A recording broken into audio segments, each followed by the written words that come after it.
सुप्रभातम। आज आम द्वितीय श्रेणीर विषय विज्ञान पाठ पंचम अध्याय ए विषय में आलोचना करवा।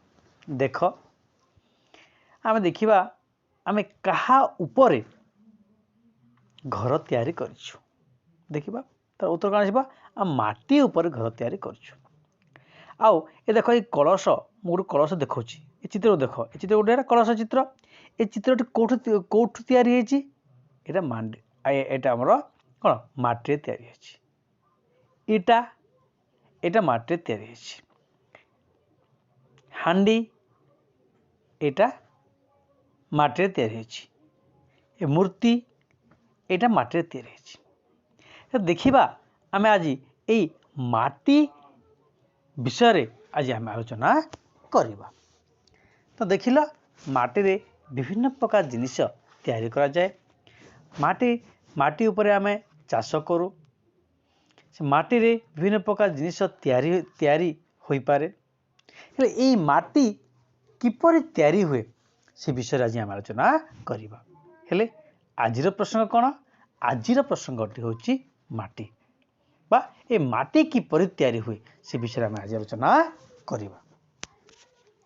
देख माटी किपरि तैयारी हुए प्रथम आम देखा पानी पवन शीत ओ ए तापर प्रभाव रे जो पथर सबू भांगी गुंड हो जाए। यही गुंड सह जल मिशी कादुओ हो जाए। यही कादुओ सहित जीवजंतु मलादेह बा जैव पदार्थ मिशी माटी तैयारी हुए। तो देखिलु आमे माटी किपरि तैयारी हुए से विषय में जानिलु। केमिति हला पानी पवन शीत और तापर प्रभाव रे पथर सबू भांगी गुंड हो जाए। यही गुंड जल सहित मिशी कादुओ हो जाए। सही कादुओ रे जीव मानकर मला देह बा जैव पदार्थ मिसिले माटी तैयारी हुए। हम जानि पारलु माटी किपर तैयारी हुए।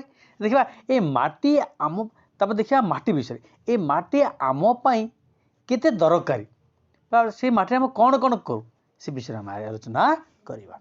देख माटी उपरे आमे गछ लगाई बा मंजी बुणी फसल अमल करूथाउ। एई फसल खाई आमे बंचू। तेणु माटी आमर माँ परी। हेले एई माटी रू आ अनेक जिनिस तैयारी हुए। एपरे हांडी माठिया तार कलसी एगुड़ा आम आगुरी पढ़ीचु। यही गुड़ाक सब माटी तैयारी होता है। हेले देखिए सबु प्रकार सबु स्थानर माटी रे ए सबु प्रकार फसल हो पारे नहीं। तो माटी भिन्न भिन्न प्रकार अच्छी। भिन्न भिन्न प्रकार माटी रे भिन्न भिन्न प्रकार फसल होता है। ये गुड़िक आमे आसंता कालांश रे केउ माटी रे बा माटी केते प्रकार और केउ माटी रे कौन कौन फसल हुए बा कौन कौन चाष हो पारे बा केमिति चाष हुए से विषय आमे अन्य आर कालांश रे आमे पढ़िबा। वर्तमान एतिकी थाउ। ए पर्यंत आमे आज पढ़िलु। परवर्ती कालांश रे आमे माटीर प्रकार विषय रे आलोचना करबा। के माटीर उद्भिद भल हुए के माटीर उद्भिद भल हो पारे नहीं से विषय आमे परवर्ती कालांश रे पढ़िबा। आज एतिकी थाउ।